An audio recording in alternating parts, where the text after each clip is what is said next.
All right, looks like that is all working good. I go here. Sweet, and it kept the messages that I had put into chat earlier, so that part is fixed from the last time. All right, I am thinking we're doing good.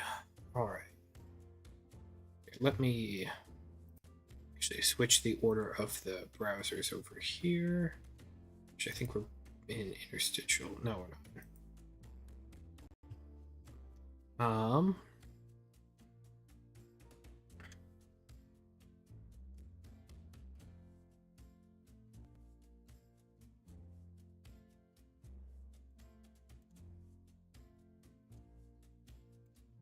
All right, so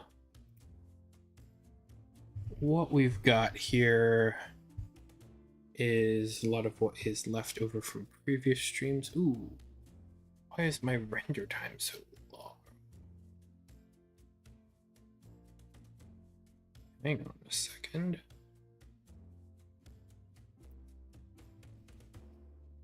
That wasn't going like that so earlier.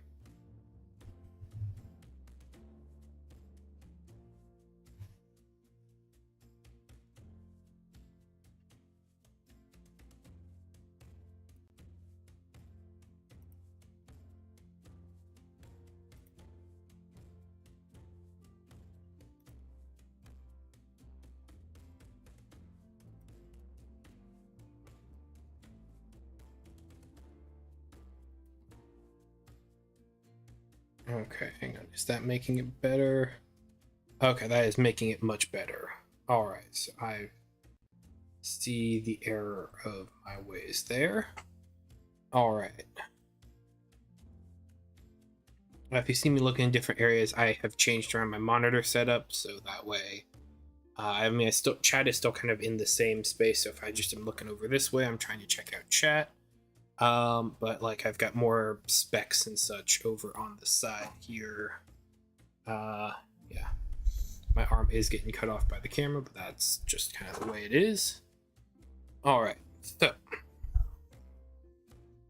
where last we left off, doing world building and talking about things here, we were looking at the elemental plane of water and how it was in several different D&D editions. So I've got a lot of books that are actually just kind of like annoying. Right over here. So we were looking at we have the manual of the planes from AD&D and 3rd edition and 4th edition. Last stream I know we ran through everything that was in the AD&D and the 3rd edition one, because the 4th edition manual of the planes primarily kind of went against the grain when it came to elemental planes, and they lumped everything into the realm known as the elemental chaos that has a lower realm, and it was sort of this primordial soup of creation and such.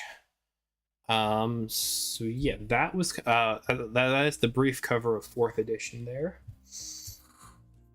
I know it's been a hot second since I've been streaming, and I'm sorry about that. It's just work's been being a little bit busy, taking on a couple extra projects from some friends, and yeah, I still have a lot of my notes and such here that I've been working on during work days, and so I think today is probably going to be a decent time to break down the actual lore of this realm with some of the notes that we had come up with beforehand, and also just kind of following in the discussion point outline here for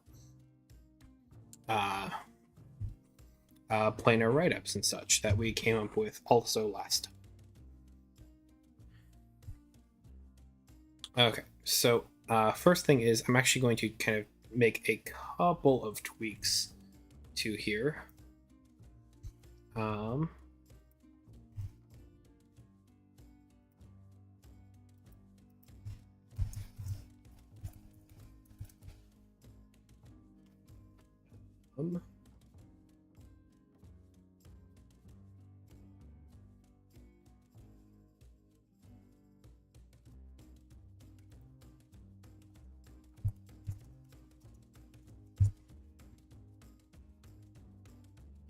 Notable locations, that's gonna stay here.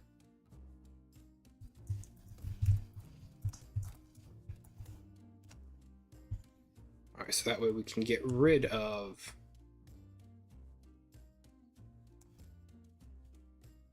most of the redundancies there. All right.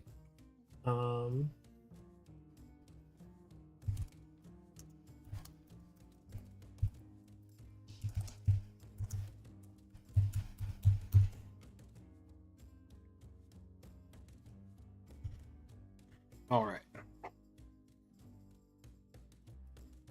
Hi there, Azra Eris. Good to see you. Happy to have you in chat. Thank you for showing up today. All right. So, first thing we need to talk about when it comes to Ionok, the realm of primordial water, in my tabletop, in my TTRPG setting here. We need to talk about the creatures and inhabitants of the world. So, let me just kind of go ahead and steal that header from over here. All right, so we have several different kinds of main creatures, mainstays, and main communicable forces within this world. Probably saying a couple of that's wrong there, but we want to talk about for one, the playable ancestries. Actually, well, yeah, that's fine. So that's going to be our harpies and our undyne. Then we have our I want to use the word titans. Titan, Leviathan, they do kind of work similarly in this context here for this type of creature. But I also have Leviathans later on because I am drawing a distinction between this next creature and them. So then the next creature that we definitely need to bring up in this section here is one that I've called the Ozen. And those are, if you've seen Avatar: The Last Airbender, these are sort of our lion turtle analogs here. So we've got a lot of different creatures, large, massive beasts that will have like islands on their backs and different populations and citizen and like civilizations that they will either kind of roam out and exist on the water with. And that is a way to kind of protect different people's populations in a more air-breathing environment from creatures of the deep. Then those would be the kind of classic Leviathans. And it looks like my... One quick second. Looks like my socials banner there is... Oh, it's flashing through there way too fast. I had fixed that for testing a bit ago. That should make it better, I think. Let me make sure it's good on all of my different settings here. That one's good. Then it's not going to be on either of those. And then main view here. Okay.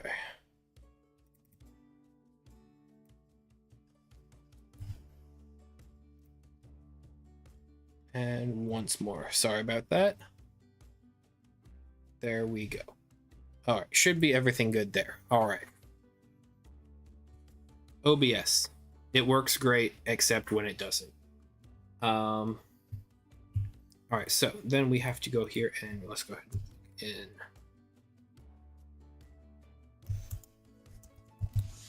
the Ozen. Insert special characters here. I love special characters. and that's very much just kind of a me thing.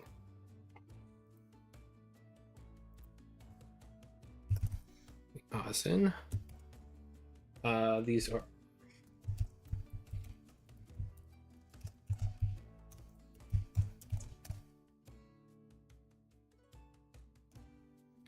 then we have to talk about specifically the next category here, the Leviathans.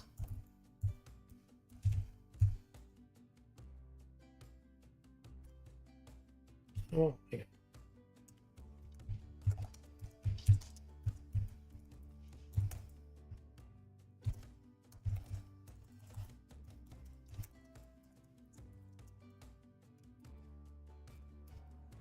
Okay. So these are what we have to hit on in this section here. We have to hit on our playable ancestries. We have to hit on our harpies and our undyne. We have to hit on our Ozin, which are our lion turtle analogs that carry the backs of several civilizations on the elemental plane of water to life and thriving. Then we general sea creatures, and then Leviathans and the Aboleth. So those are kind of our main points that we want to hit on. All right, so crazy. My brain is kind of feels kind of at a standstill right now, just because I've been reading so much on the different elemental planes that I'm having a little bit of a trouble figuring out a direction on how to write my own. But nevertheless, that's just kind of my little bit of a brain fog and probably a little bit of burnout just on the project. But like, it's fine. We're gonna be good. Okay, so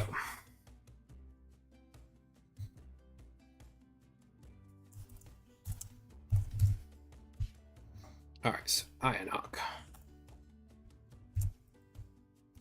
is home to several different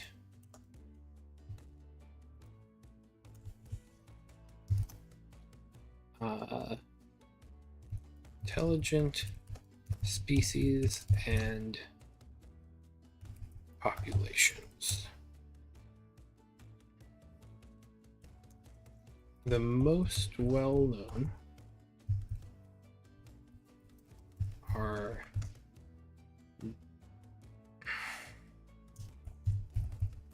harpies and undyne, who hail from this realm.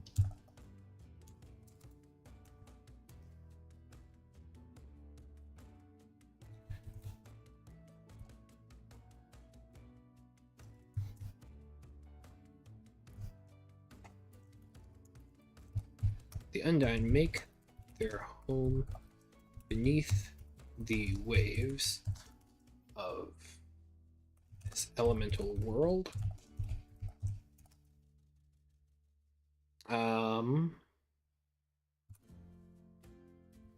Driving the terrors deep within the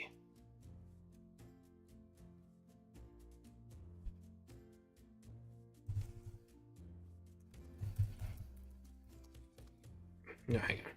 We don't need to necessarily put that there.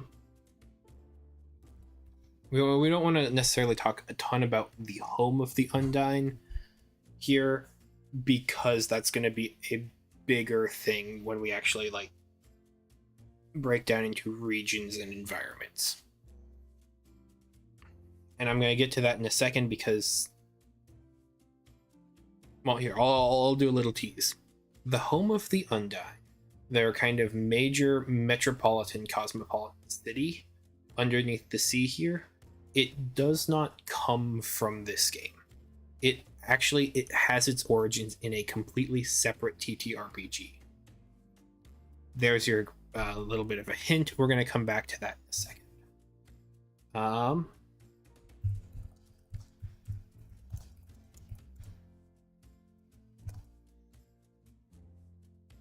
They make their home beneath the waves of Ionok in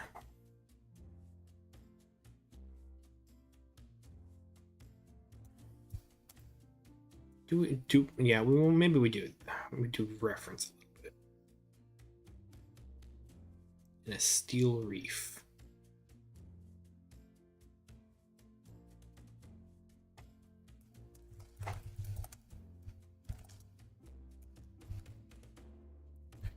Overtaken by the corals and natural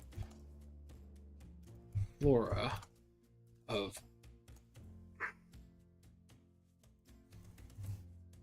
found in all of the realms.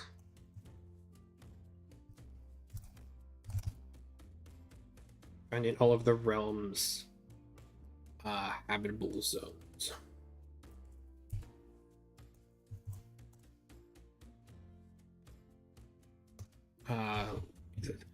Hi there, Gift of Gabby. I am working on designing my own tabletop RPG.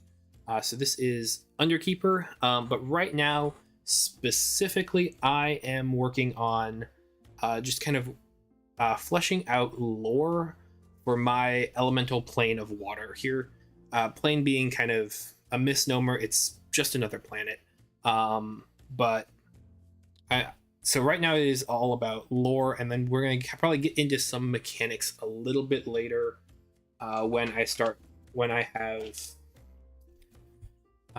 rules for different types of corruption and such that I've been working on off stream for different leviathans and sea creatures and monsters of the deep. But right now it's just talking about the land, talking about the world, the setting, and just writing, phrasing things about kind of going through our structure here so that this can one day be ready for publication and use on gaming tables worldwide, I suppose. It's a bit ambitious, but we're mostly here to just have fun. But hey, thank you guys. Thank you so much for checking out the stream. Thank you so much for hanging out. I'm happy to have you here. All of the realms, habitable zones. The harpies, on the other hand, make their nest in hanging cities on the mountainous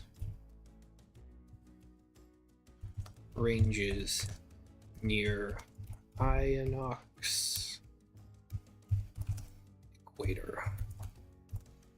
For those of you who have some background in Earth's elemental history here, these mountainous ranges near the equator of Ionox are very much taking a similar place in my mind as the Appalachian mountain ranges during like the early Ordovician period on Earth and Earth's history. So like this is something that could be a bit of a problem like later on, and that is a narrative thread that can be woven into different adventures and such. Where these mountains are a little bit volcanic, a little bit spicy, and very much have the potential to upset the carbon silicate cycle of this planet and be a bit of a mass extinction event. But right now it's just narrative flavor. Alright, harpies on the other hand make their nests in hanging cities on the mountainous ranges near Ionox equator, where most displaced... Oh, no, hang on, we don't need to do that. Here, where in areas hang on one quick second.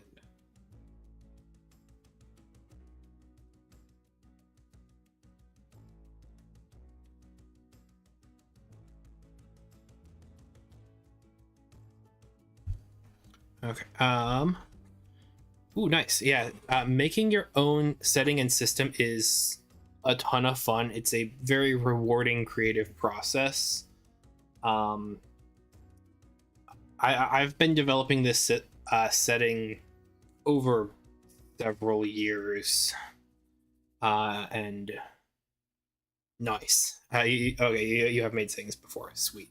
Yeah, I've been making this over several years, and like every campaign I run, I tweak several things here and there, and so I'm actually just trying to like cogently write down all of the ideas into one and make it like super functional. You have ideas for TTRPG, but want to try more systems first. That is a fantastic. That is exactly the kind of right mentality for game design. Like it's always good to have ideas that you want to have rattling around in your head that you want to get out on paper and like play. And you should always. I cannot say anything other than absolutely try it, absolutely give it a shot. But also trying other systems, seeing what works, seeing what you like, seeing what you don't, is a huge step, because a lot of different systems will have system reference documents that you can draw from, so you can use different clauses, different ideas, and you can build that into your own system. You can rework different mechanics and ideas into your own identity and your own game. Like my game here, I know I'm streaming in the Dungeons and Dragons category, but like it is stealing in air quotes because of the SRD, but it's borrowing a lot from 5e.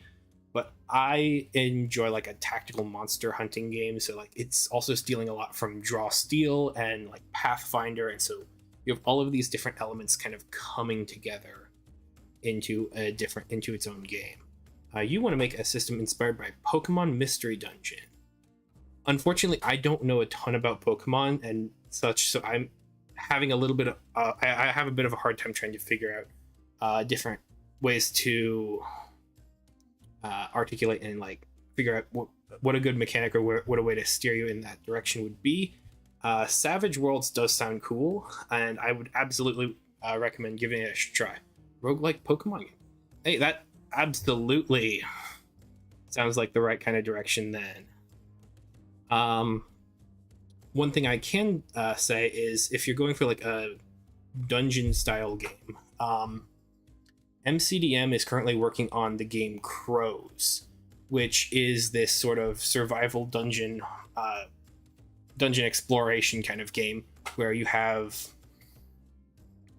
a group of heroes who will traverse across their version of the world into these dungeons and fight monsters, collecting loot and treasures, and then they bring it back to their home setting to kind of level up. And so instead of having like a party that levels up, you have a town and a city that levels up, and so you can have this one persistent area within the world as a starting place for all of your different adventures. And I think that's a very cool idea.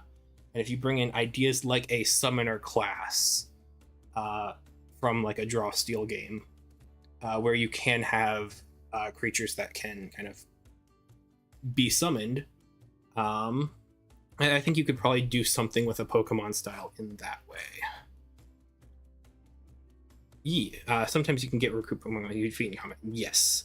My girlfriend is a huge Pokemon fan, and I've been doing the best I can to learn all about it, but I still have a lot to go. But yeah, no, I think that that is a really cool idea, and I don't know a ton of games that work in that sort of style way. So absolutely, I can't wait to see what you kind of create. Ooh, you play as the Pokemon. Oh, you see that is something that I did not know. Okay, so you play as the Pokemon. So you Okay.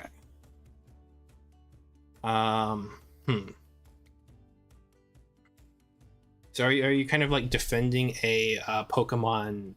I don't want to say lair, but like your environment, defending the wild, or just kind of like existing in it, or are you kind of going on adventures as Pokemon? Like, is there like a human or like player character? Not player character, but like, Interesting. I think that's a really cool idea. Yeah. Hmm. Hmm. Hmm.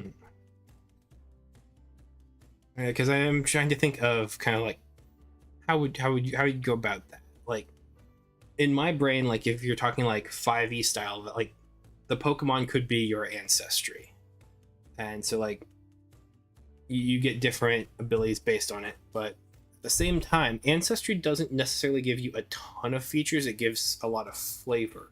So maybe something closer to like a druid's wild shape, where you have different forms and you can get different abilities on that.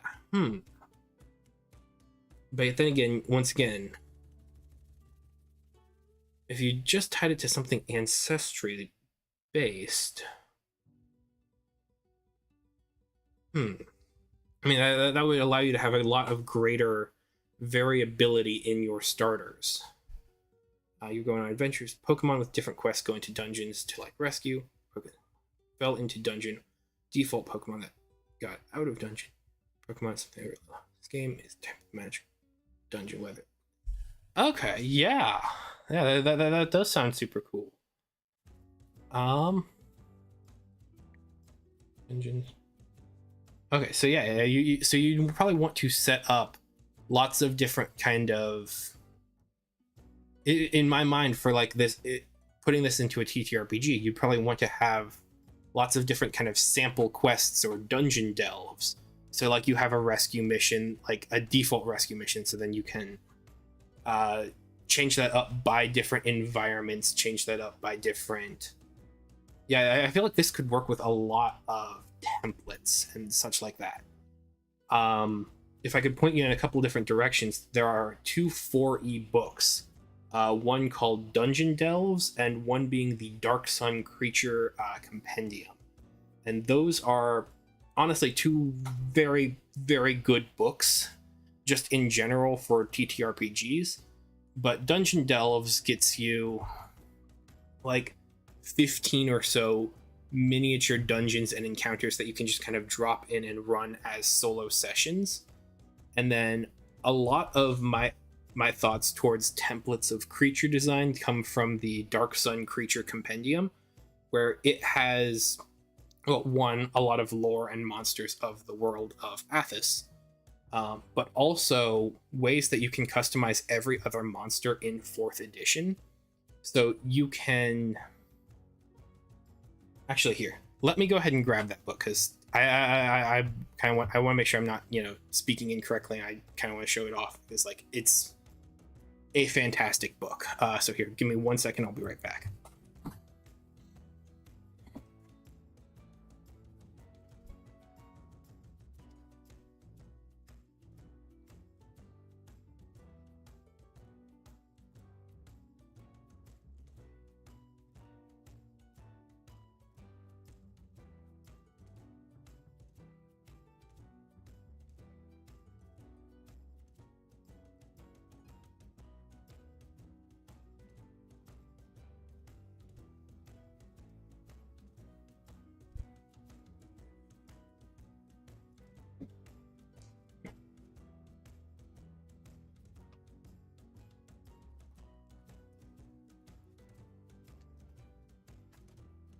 Okay.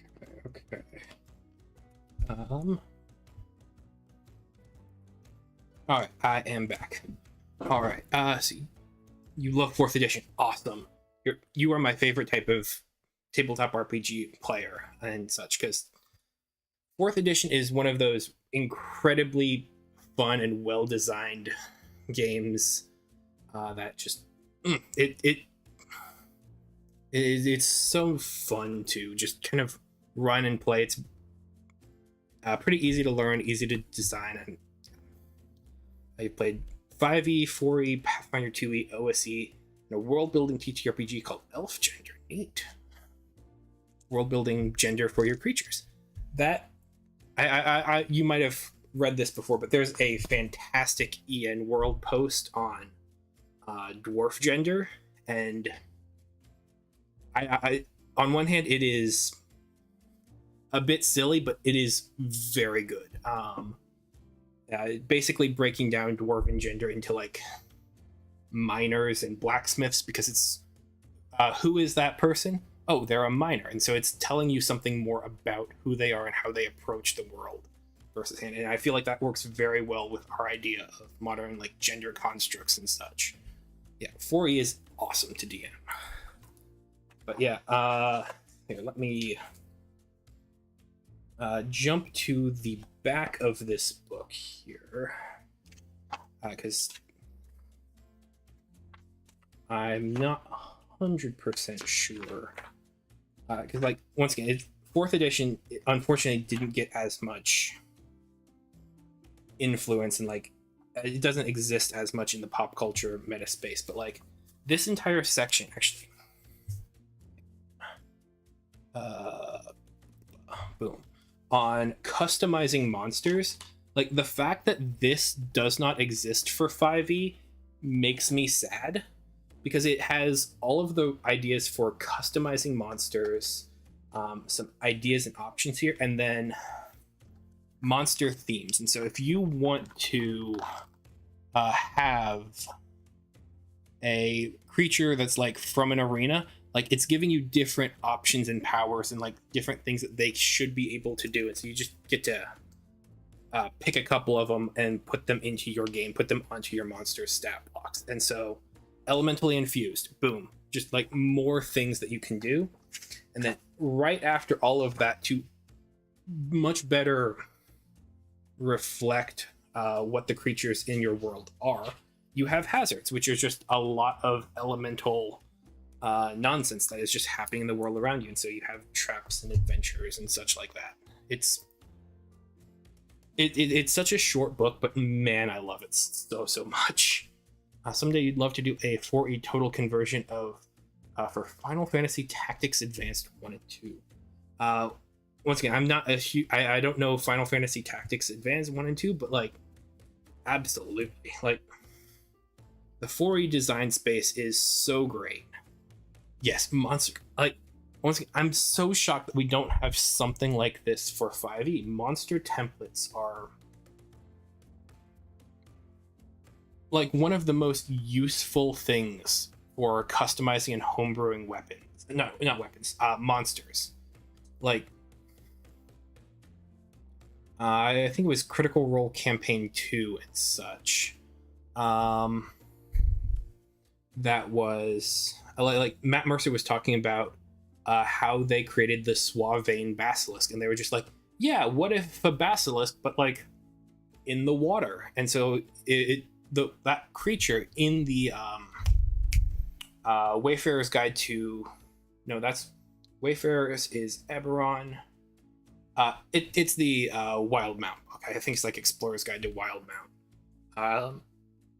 It's basically just a water version of a basilisk, and like it was a step in the right direction to getting people to think about like changing monster regions and locales. And they tried, I think they're doing a little bit of that with I believe it's cultures in Daggerheart, but like yeah, and I think they're trying to build towards that. But yeah, it is one of my favorite settings ever. It and Eberron. I love Eberron. Have you seen the Pointy Hat video that he did recently on Eberron?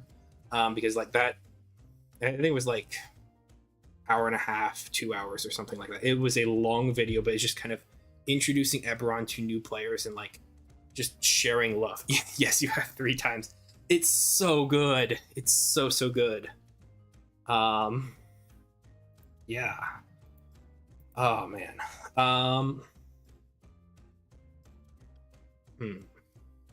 Yeah. I'm very much looking forward to what Pointy Hat and Ginny D do with Fae Week, because I'm gonna be like on YouTube the entire time just watching through all of those videos. I have a draft for a Fae Week video that I want to make, and so I'm kind of working on that kind of in the background while when I'm not working on like the RPG here or over at work, etc. And so yeah, and just telling stories about my world and some of the different discrepancies that I've pointed out in my campaigns and such that surprisingly players haven't picked up on, but it's okay. Watch it again so I can show my players your mom, dad, sister, and sister's wife. Hell yeah. Oh man, yeah, this sounds great. Do you DM for them?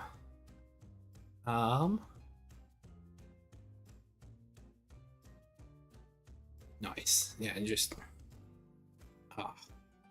yes. Hell yeah. That sounds like a lot of fun, just having a big family table, because like everyone's all in the same area, get to run adventures in your own world. Like most of my friends, we meet on Discord and such, and just because it's hard to get everyone kind of in the same space, but like in-person D&D around the table is the best kind. Preparing soon, starting an Eberron campaign. Hell yeah. I hope your campaign prep goes well, and the campaign is fantastic. Like, I've been working on starting up like ideas for a new campaign. It's but I'm not expecting to start it until like summer of next year or something, just because I want to try and get my game done so I can kind of use that as play testing, etc., etc.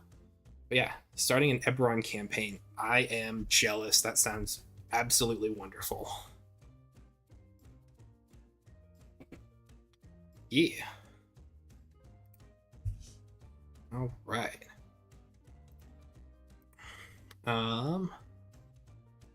Cool. Okay, so let's see here. I've got books there. All right, so jumping back, shifting focus. Okay, so hang cities on mountainous regions near Inox equator. Yes. All right, so I'm thinking kind of the different air temples from Avatar: The Last Airbender. Actually, a lot of this world and a lot of the surface of this is inspired by The Last Airbender. A little bit more Last Airbender rather than Legend of Korra. I do need to finish that show, especially because for the new one coming out as well. But yeah, running the same adventure for family and in a game shop group. Oh, that is wonderful. Local stores and such having TTRPG nights is fantastic, and doing Adventures League and such. There's a bar down the street from us where every Wednesday night they have a bunch of different GMs with open tables, and eventually I would like to run games there when I can like start making it there on a regular basis. But man, I am jealous. That sounds fantastic. That's it just sounds great. And then since it's the same adventure for both your family and the game shop group, like you can take different notes and kind of dial things up in one game, dial things down in another, kind of tune it to different experiences, but also just play test it from going back and forth. So like it's a well-oiled machine for both groups. Like you've got it figured out. You've got it going on. Like that sounds fantastic.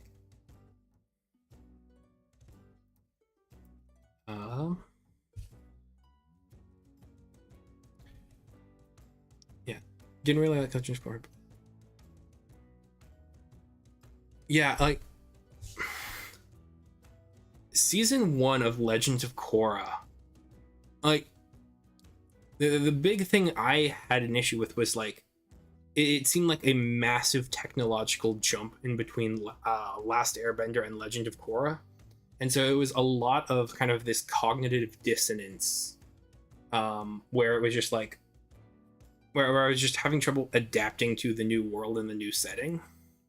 So it's one of the reasons why I think I need to just kind of go back in and kind of like give it another fair shot, because like I've heard stories about what happens later on in the show, and like all of the different places that they go in. It sounds absolutely fascinating and interesting. Yeah, okay. I just didn't think it was okay. That's that, you know, hey, fair. Sometimes it works for some folks, sometimes it doesn't work for others. I remember I really liked Amon as a villain. having kind of this bloodbender who would kind of take away people's bending powers as the villain there. I think that was a very cool choice. And yeah, but hey, yeah, I want to give Korra another shot, especially before Seven Havens comes out. And I know we're getting a couple of more movies in that universe, so yeah. But yeah, no, I don't really know what else to say, but I thank you for sharing your opinion. I like, yeah, sometimes it doesn't work for everybody, but I'm glad it exists for, yeah. I'm waffling now. All right. Hanging cities and mountain regions near the equator areas. Difficult to reach by those who, those bound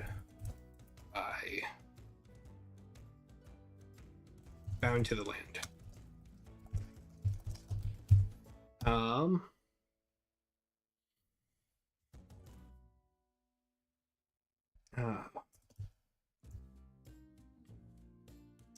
On these surfaces,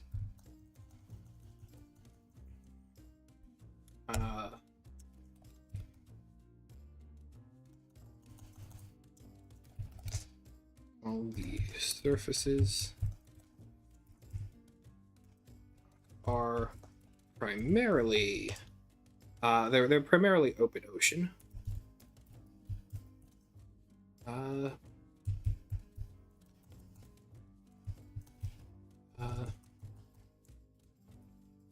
Several archipelagos have sprung up from volcanic fissures. Oh man, why am I having trouble typing there? On the ocean floor. And massive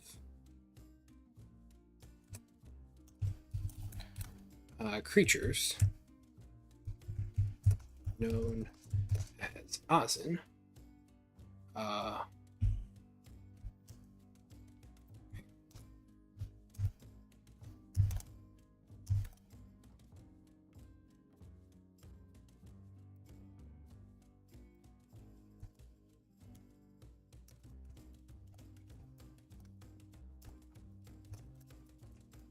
to the realm Primordial water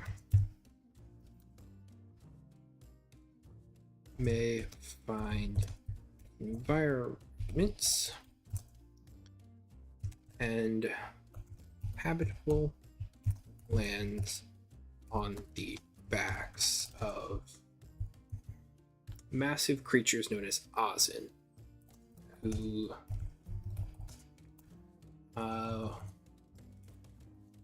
wander the wide seas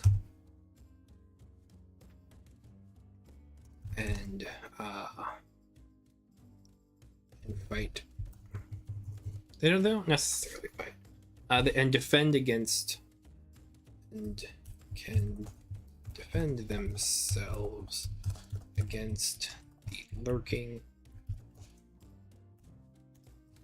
Hang on, let's stay away from additional alliteration there, just since we already did 2 W's there against the Leviathans.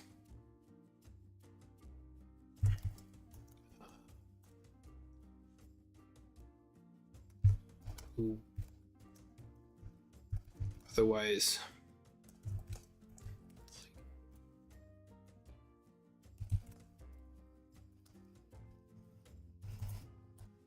would otherwise predate upon unsuspecting peoples. There we go. All right. While the surface of Ionok is primarily an open ocean, several archipelagos have sprung up from volcanic fissures on the ocean floor. Similarly, peoples displaced to the realm of primordial water may find environments and habitable lands on the back of massive creatures known as Oz, who wander the wide seas and can defend themselves against the leviathans who would otherwise predate upon unsuspecting peoples. I think we can just cut unsuspecting upon them. That's easier. That flows much better. Here.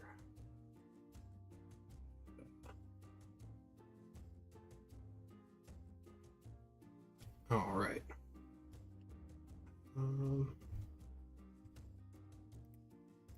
All right. So, in our previous read-up on all of the different elemental planes of water in D&D canon across their mythos, well, for one, their realms are planes, they're not actually planets, so there is no real surface, there is no real floor. This has kind of been tweaked towards 5e, where it's a lot more planetoid, because I think that 5e is skewing a little bit more Spelljammer than Planescape, which is fine. But nonetheless, one of the things from previous editions that I think has kind of stuck around tacitly is that the waters of the realm of elemental water is both saline and not, dependent on the type of creature that is there. Like, latent magics of the realm make it so that any creature that lives in water has a place in the elemental plane of water. Specifically, aside from lung breathing animals, since there is no surface. So whales, dolphins, etc., at least as far as second edition and third edition, aren't really found on these planes, but you can find a big grouper. You can find saltwater crocodiles and such there, and it's not really, and so like there is this sort of brackish quality to it. In kind of talking with my girlfriend about this, like she was saying, she suggested the idea of having different regions that are saline and some that are not, and so like having them kind of have different kind of habitable zones, which I think is a good idea. But there is a part of me that is wondering, like, kind of the mechanics of how you can of how those regions would kind of stay separate, or like not necessarily diffuse. Like I figure you would have a brackish region in the middle, but I mean, similarly, we have different weather patterns, and that can impact the world in different ways. So you have different currents, different wind patterns, different just kind of cyclical and cyclone style patterns, similar to Earth, based on our I think it's the magnetic field, but don't quote me on that. I am not a scientist. That allows for these different kind of bands and the diffusion of heat in different streams and populaces in throughout Earth's oceans. So like, it's part of me that wants to include something like that here, obviously, but at the same time,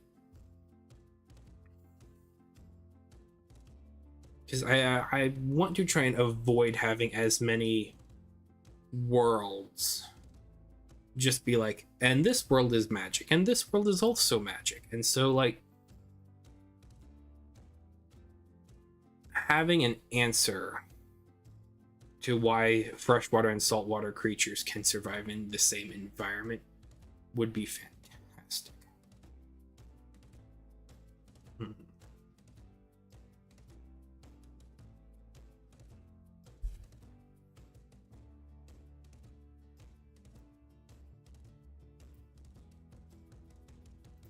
Okay, so freshwater, salt water.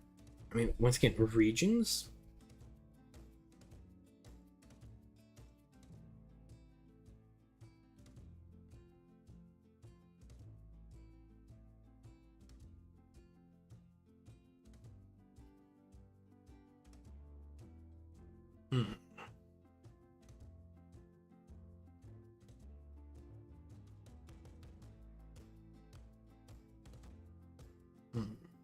Hmm. Could this be a regional effect?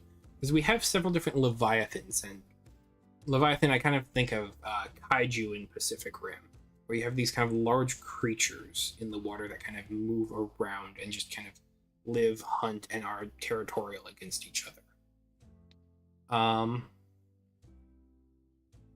That could be a way to have different salt levels throughout the water.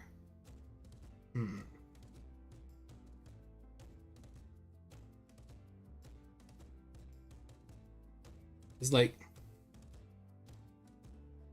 would it be like a secretion? Would it be kind of it's just kind of their natural environment? Would it be, what would such a thing be? I wouldn't necessarily be blood. Blood is primarily iron based. Now, it doesn't have to be for fantasy creatures. But like,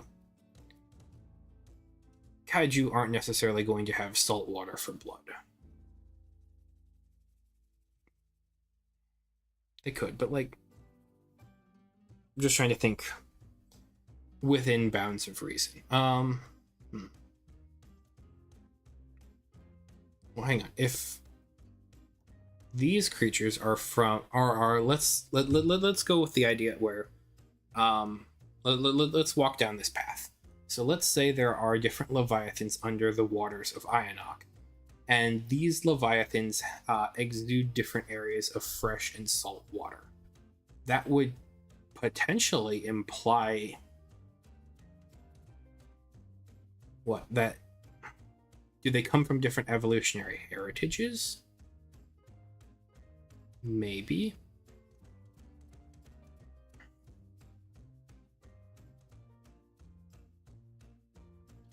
Because what? Like, I guess one of the ways to kind of exude salination and such would be what? Sweat? It would you could also do this as them kind of, well, I mean, okay, so breathing is their gills take in kind of oxygen from the surrounding environment that is caused by a creature moving through it. So then, like, they exude an amount of like carbon dioxide in a way. Is there a way for a creature to exhale salt? You know, this is a question for Google.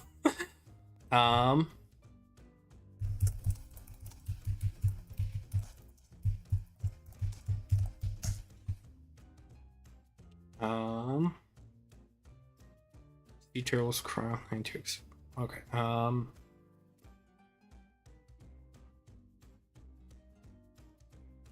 this is fascinating.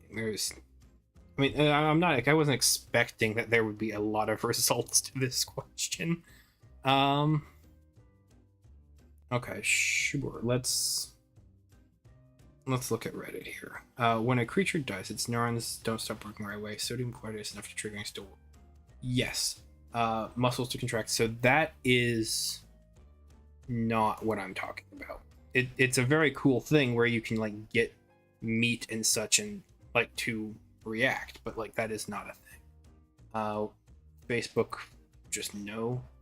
Let's see here what Quora's saying.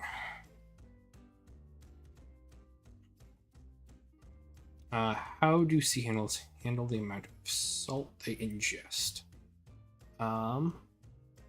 Invertebrates have an intercellular fluid that is close to the concentration of salts. As the salt concentration has risen over evolutionary time, Their basic problem is maintaining a high potassium concentration inside their cells and a low sodium versus thing. Okay, so would a Leviathan necessarily be invertebrate? I could see that working.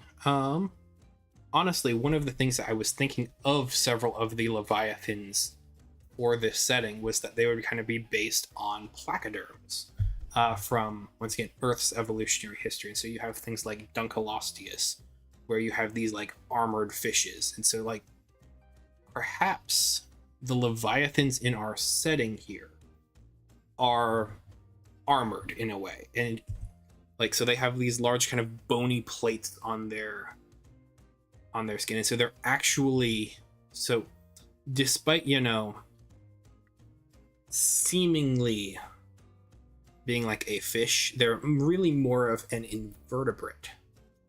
And they just have these like cartilaginous armor pieces on their outsides. That's kind of a cool idea. Devote a substantial part of their energy to running the Na plus K plus exchange pumps.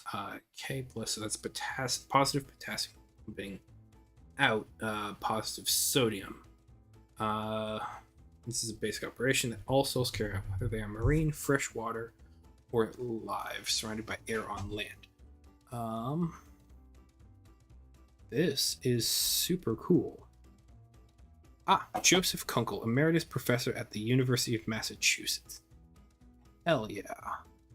This is a fantastic answer. And it gives me justification that to have, you know, saltwater and freshwater regions around the plane of water. Okay. So,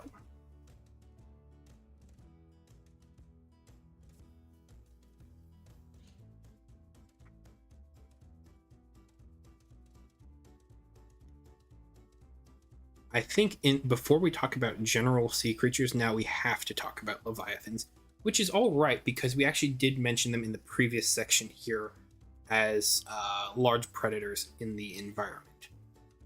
So, Leviathans, the main predators of the realm of primordial water, because we're going away from elemental towards primordial. Are the Leviathans.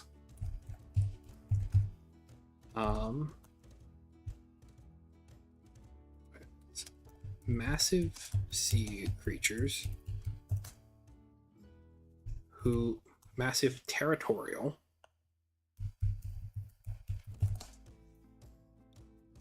influence and impact the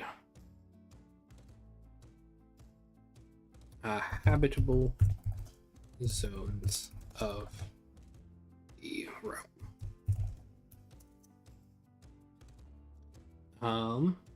Okay.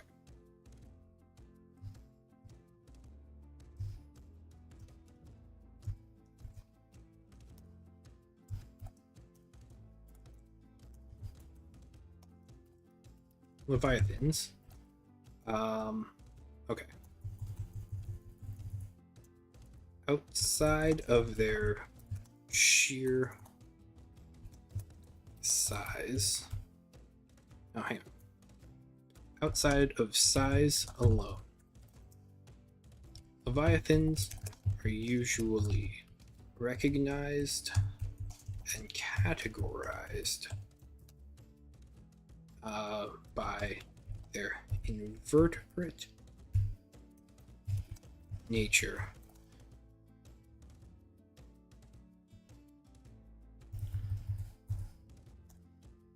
Categorized as invertebrate placoderms.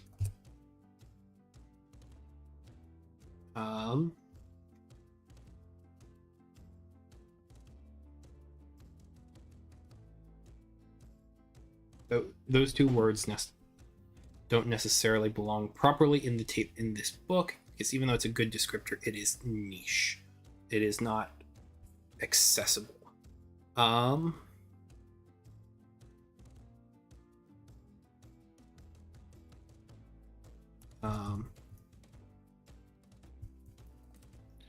Vertebrate placoderms, bearing large cartilaginous. That's less accessible than placoderm. Exoskeletons.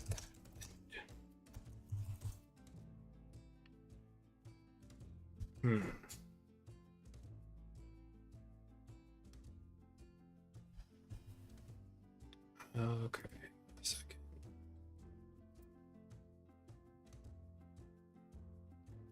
Bearing large cartilaginous exoskeletons. Hang one quick second here.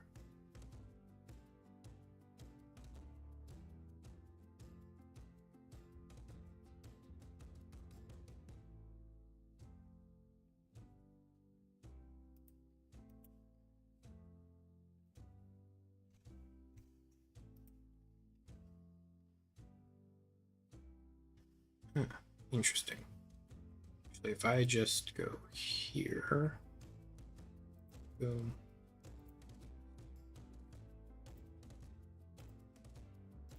Boom. Yes. There we go. All right. Bearing large cartilaginous exoskeletons.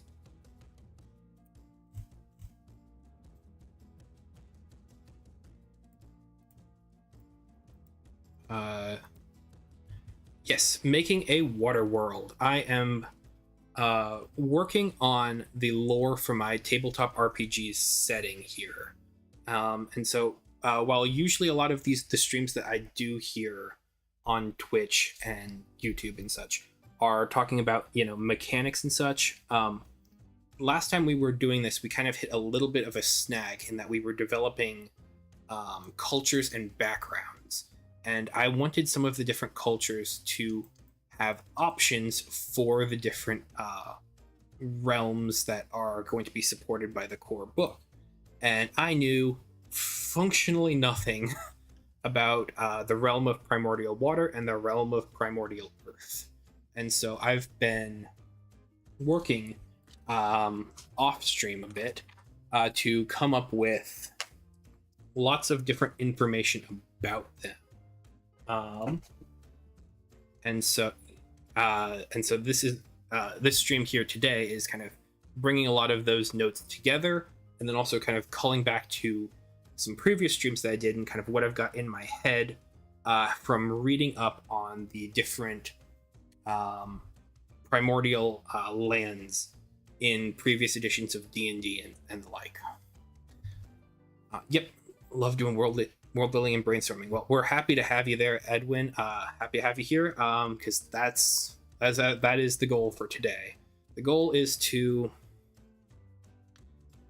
figure out reasonable justifications for how the world can work, and then kind of just take it to the next level and like have a good write-up for what this world is. So yeah. Massive territorial creatures who influence and impact the habitable zones of the realm. These are our leviathans. Outside of size alone, leviathans are recognized and categorized as invertebrate placoderms, bearing large cartilaginous exoskeletons and a great amount of flexibility and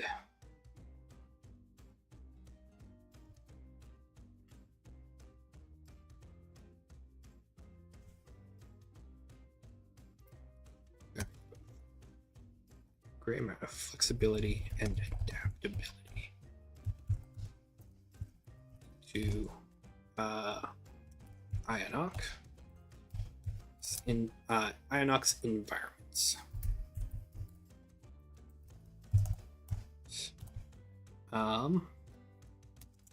These leviathans are also necessary for the because once what we were reading before on how sea animals handle different levels of salination in Earth's waters, I'm going to tie that to an idea that I was talking about with my girlfriend, in that there are different regions of fresh water and salt water throughout this world. And so we're going to tie that to the Leviathans, as there are already different regions because these are territorial creatures. So as a part of their existence in this space, some areas are naturally saltier than others, and some of them are naturally fresh water. And so that will allow for us to have creatures from all across the known realms, all across, the material planes and such, to all exist in this same environment, mostly because there are these large super predators underneath the water just kind of existing in their own spaces. And so that is, once again, this is an unbalanced food chain expressly because there are these super predators. But from a world building perspective and from a general kind of wanting to have a bit of science mixed into the nature of the world, it works. And it's good enough that I can hand wave a lot of the rest of it. Of marine life throughout on beneath the seas as different as hang on, leviathans natures exude different levels of salinity. Exude different levels of salinity throughout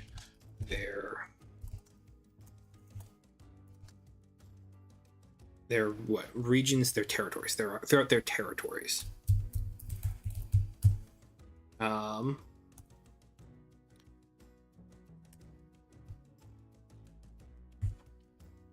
The continuation and survival of displaced marine life beneath the seas. Okay, so here let's read through this back.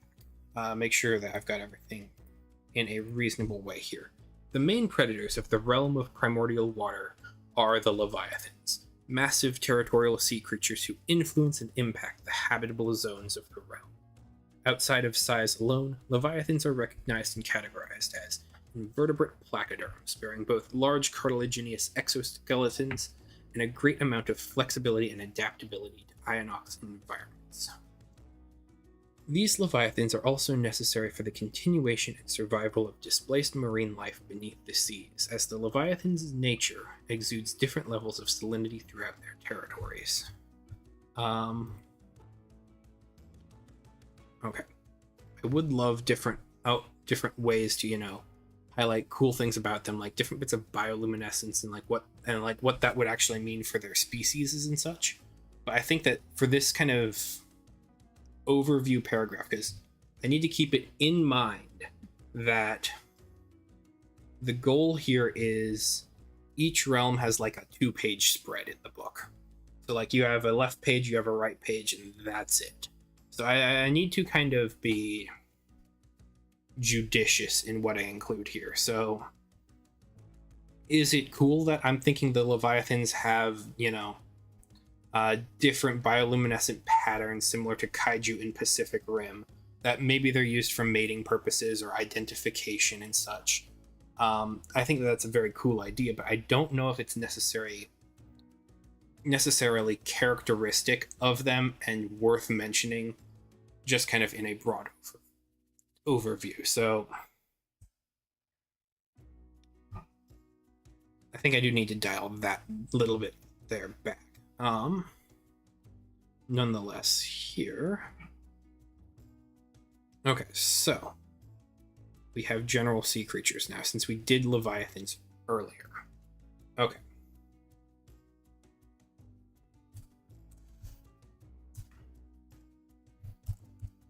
Enoch is home to most sea creatures. For some reason about a water world, the idea of flying fish that can stay out of the water for longer periods of time came to my mind.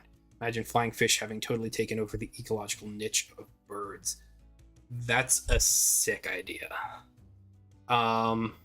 That is super cool.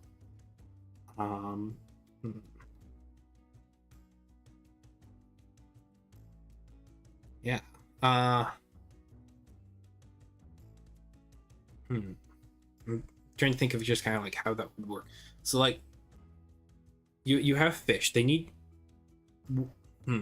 I mean, on our land, flying fish, I believe they can breathe both in and out of water. And so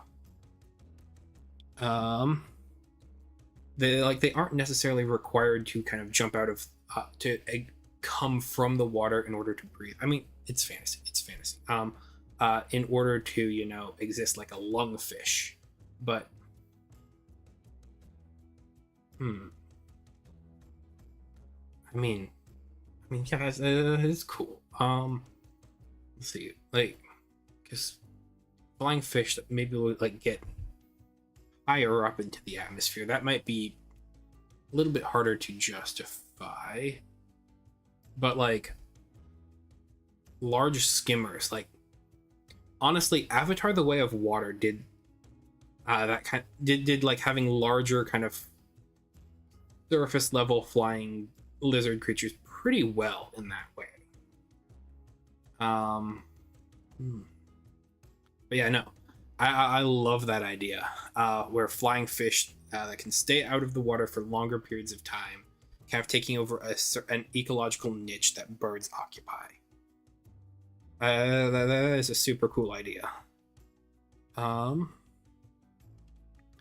It's different. Enoch is home to most sea creatures from other planes, displaced naturally through planar conjunctions and weakened barriers between realms.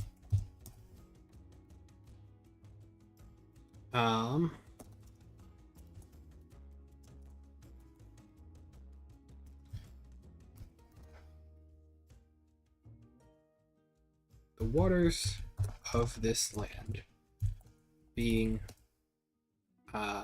saline, fresh, and brackish, depending on the leviathans in the area. Brackish. The area have come to have come to support, have come to create environments that have come to support ecosystems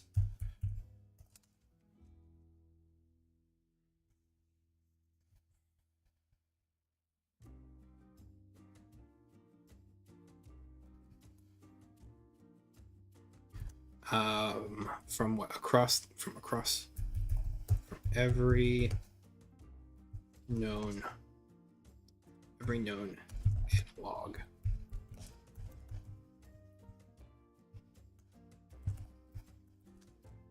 Ocean.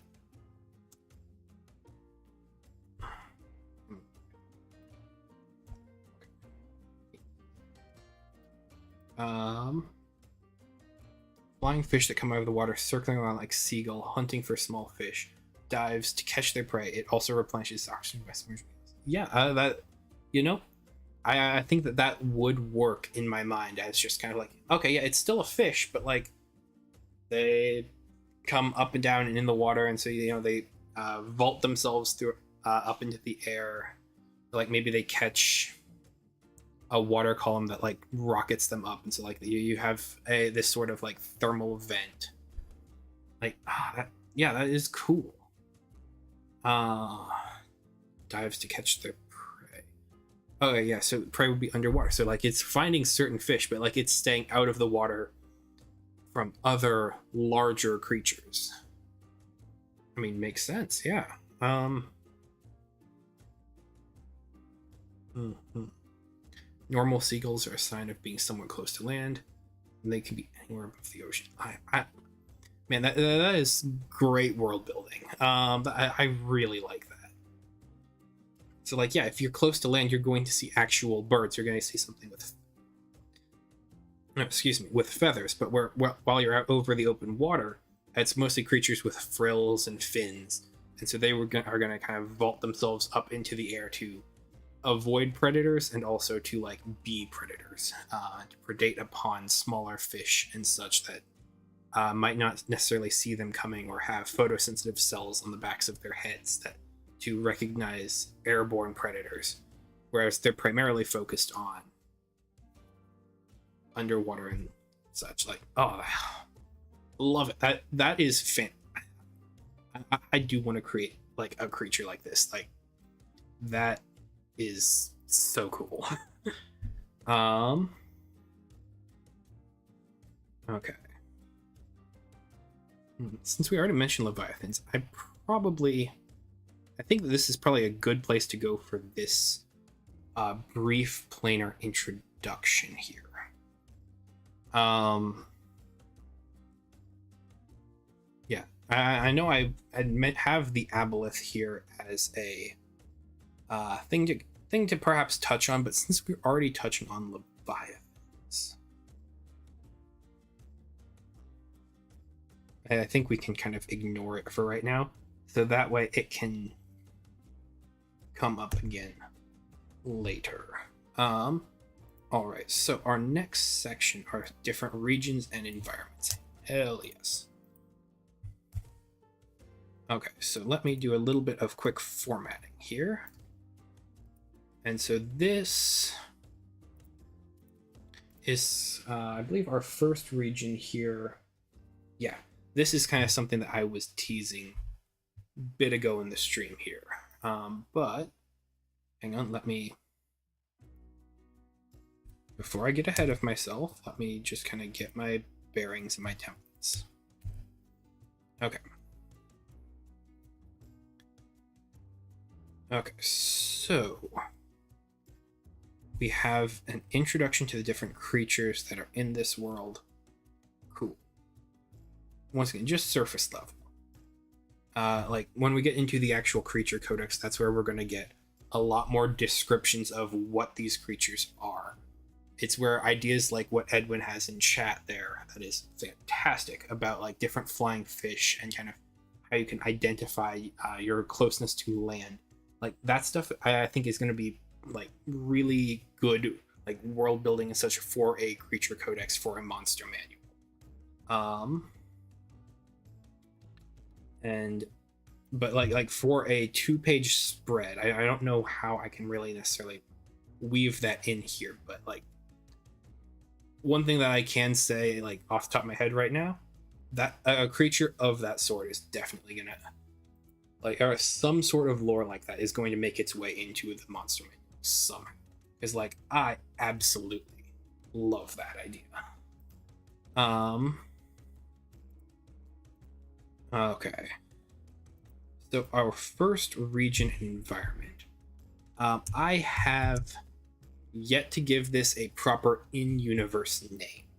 And so that's why I'm willing to kind of discuss it here, because what I had said earlier in the stream is that one of the regions of this environment, when we were talking about the ancestral species of this land, I mentioned the Undine make their home beneath the waves of Ionok in a steel reef overtaken by the corals and natural flora found in the realm's habitable zones. This is our first region. This is kind of the seat of their power. This is where we have our fish folk empire, our merfolk empire. And the thing I had teased earlier in the stream is that this does not come from this game. This section here is from a game that I want to develop using similar rules here. So like D&D has Star Frontiers, Pathfinder has Starfinder. The kind of sci-fi game, a sci-fi analog game, using the same rules, kind of showing what these different worlds and campaigns are going to be like in 30,000 years or so. Just a continuation of the timeline, just like really far down the line. And so that's the game that this comes from. So I'm going to just kind of put it in brackets because it's going to need to be fixed here, but okay, so the Great Steel Reef that the Undine species live in is what I have been calling Aracetum Station. This is a space station from, once again, a future sci-fi game that I want to develop with these rules that has been shunted backwards in time and was crashed on this planet.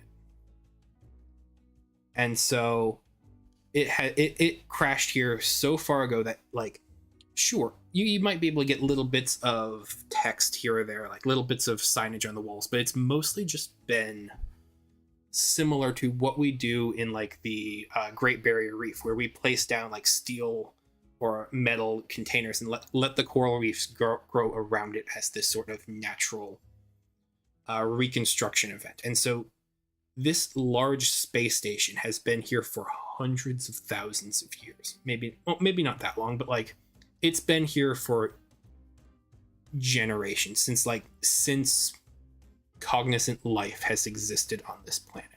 And so it has just been slowly taken over by the nature of it, so that its form is still there, but it is warped to the realm of the water almost beyond recognition. And so I'm going to like leave little bits of hints here so that one day I can write a future adventure or a future scenario for said space game and say like, hey, something happened to this station and no one really knows what it is. And the answer to that is going to be several years prior in this game. What happened to it? It crashed on the elemental land of water. And so I don't have a full story here, but let me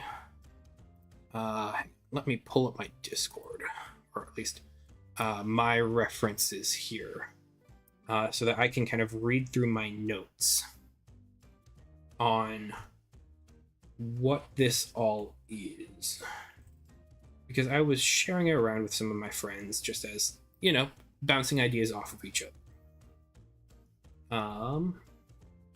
So yeah. The Undine live primarily in this one large area that I've been calling Aracetum Station. It has been overgrown with corals and undersea flora and fauna, and is the primary defensible home zone for them. Outer Port Space Station from Beyond, which is kind of my code word for what the sci-fi game is. Shunted in superposition because of experiments in cognizance and cyanography. This species of humanoids, specifically humanoids, made contact with the alien intelligences on the Shattered Seas, the Sea of Stars, who gave them ideas and blueprints for what could be temporal manipulation. And the people there thought it was very interesting. Fascinating, even.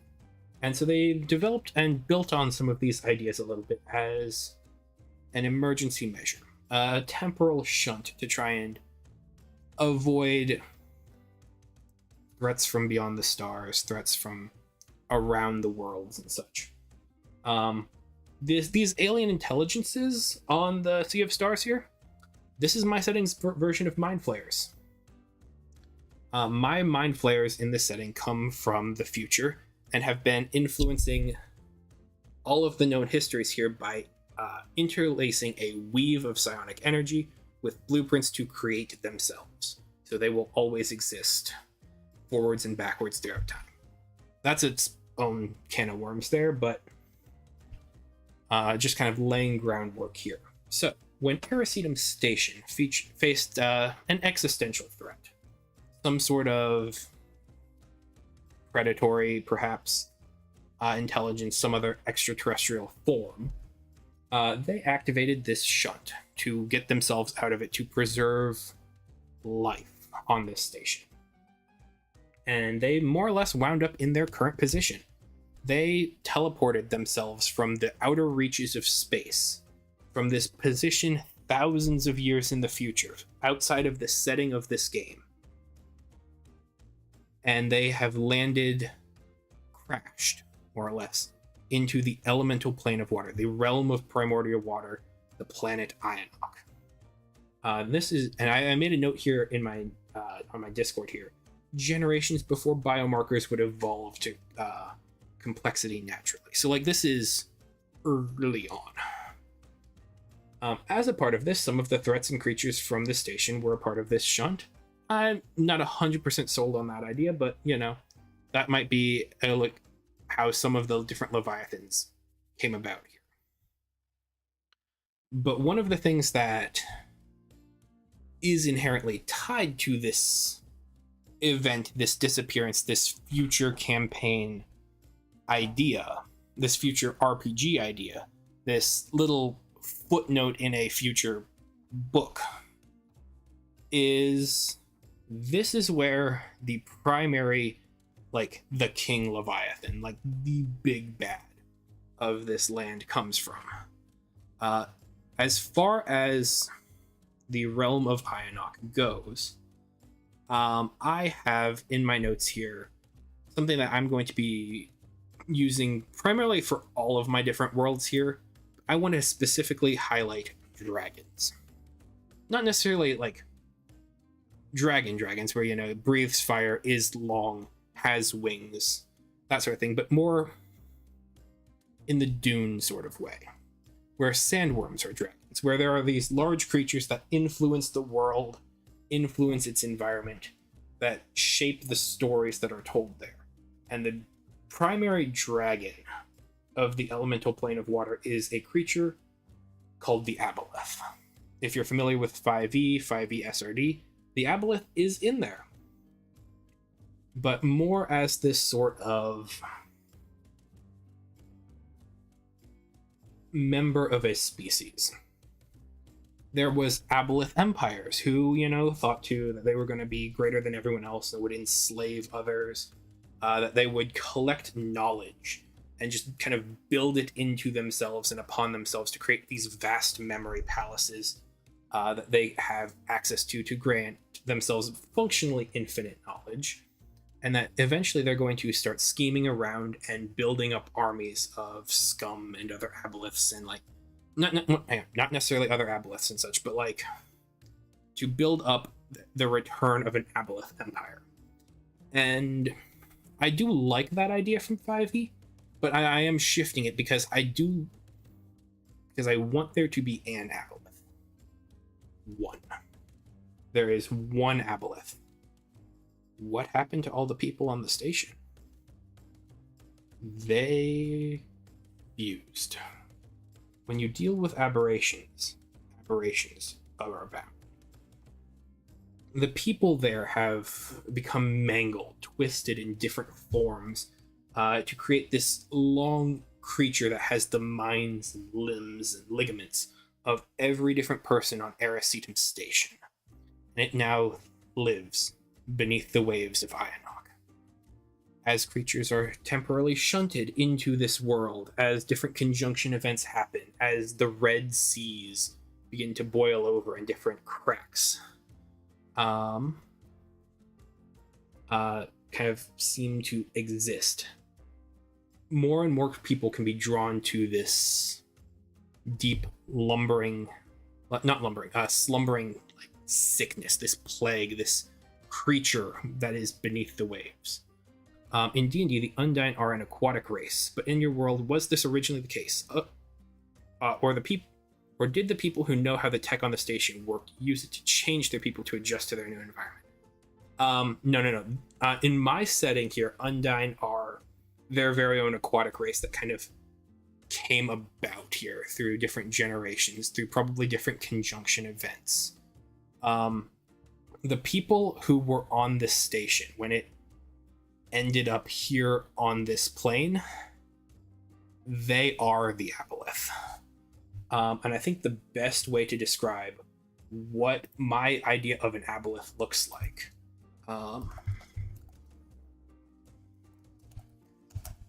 Let me see here. Yeah. So a lot of the idea for this version of an Aboleth is based on the movie Iron Lung. I went and saw that recently with my girlfriend, and it was fantastic.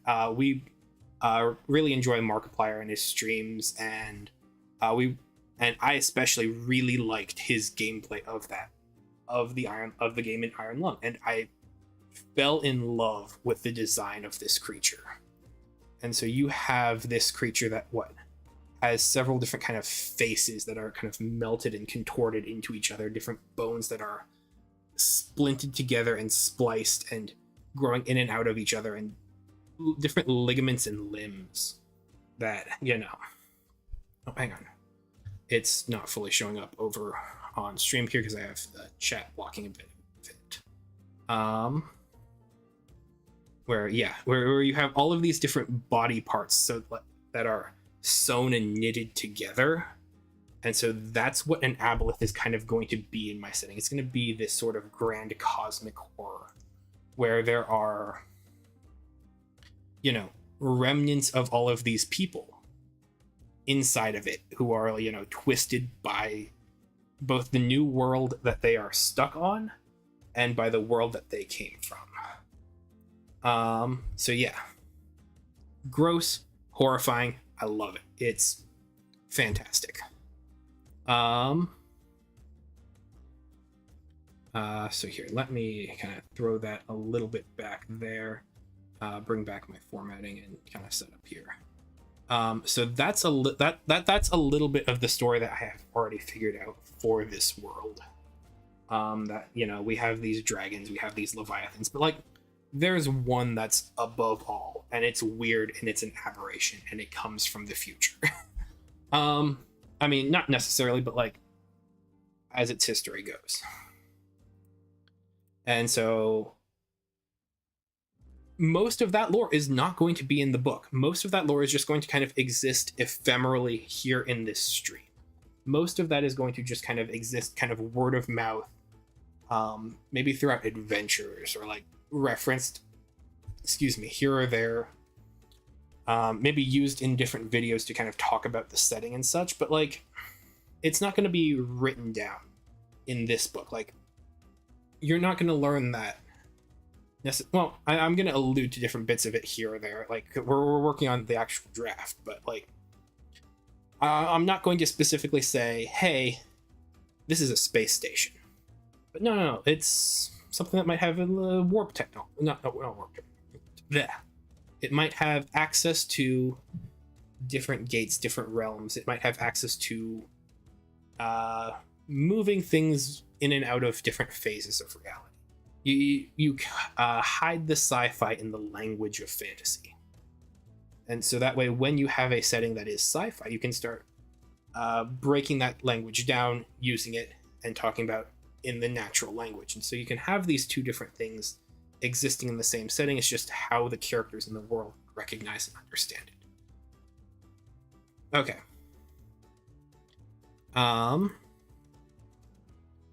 So what that really means is I need a fantastical language to talk about what this is. And so that's one of the things I don't fully have right now. So that's why it's in brackets.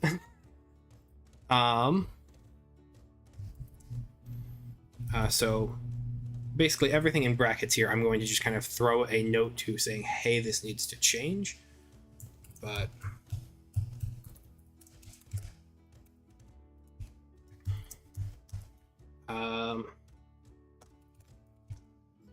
is the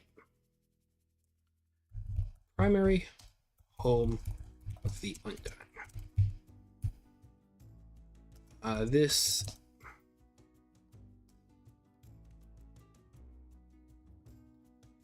metal spire surrounded by dense and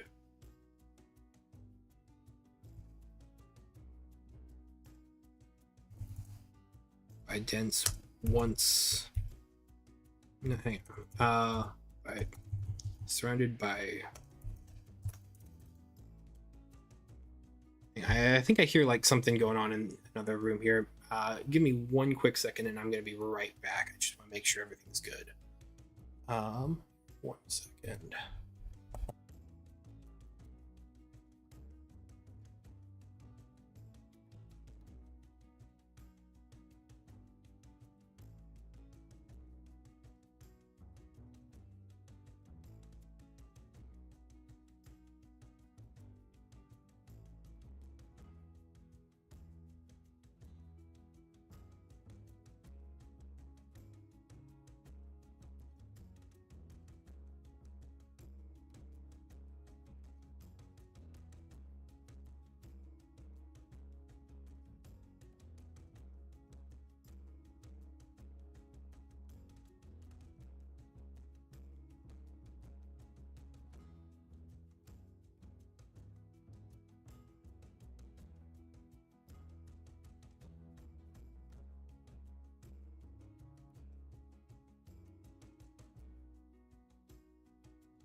Okay. Okay, so I've got a bit of bad news. I know I stepped aside because I thought something was kind of happening or something I was hearing in the other room there. Here, let me drop this face up here. So I went over because I was hearing something kind of going on towards where our heater and pipes works area is and such. And hang on, let me see if it's like there is some sort of leaking with the pipes here right at this junction where it's just kind of splashing over on the ground there. So I'm gonna need to probably jump off of stream here to go call and talk to maintenance about that, which sucks because like we were written into really good stuff. Maybe the station being there also did more mundane things besides just creating a reef. The presence of this station is what allowed the Undyne to advance technologically. Smelting ore underwater would be very hard to do, yes. But the presence of high-quality, already purified metal allowed to advance into their equivalent of the Iron Age. If the station had not crashed here, Undyne might have never advanced beyond the Stone Age. Yes, exactly. That is something that I am going to be absolutely hitting on probably in the next stream, unfortunately.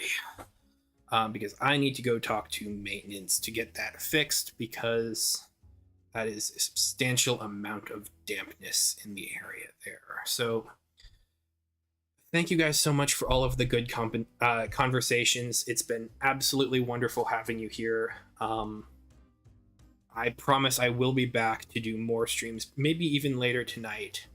If not, probably in the next couple of days. I think Saturday might be the next time I can. We'll kind of have to see and play it by ear, but thank you again so much for tuning in. Thank you so much for checking out. I hope you enjoyed. I will be around and back, and like any comments and such left here, I'm going to save so that way I can bring them up and talk about them next time on the next stream. But I've got to go put in a maintenance request and deal with that fun stuff. So thank you guys so much for watching. I hope you guys all have a fantastic day, and take care. Bye.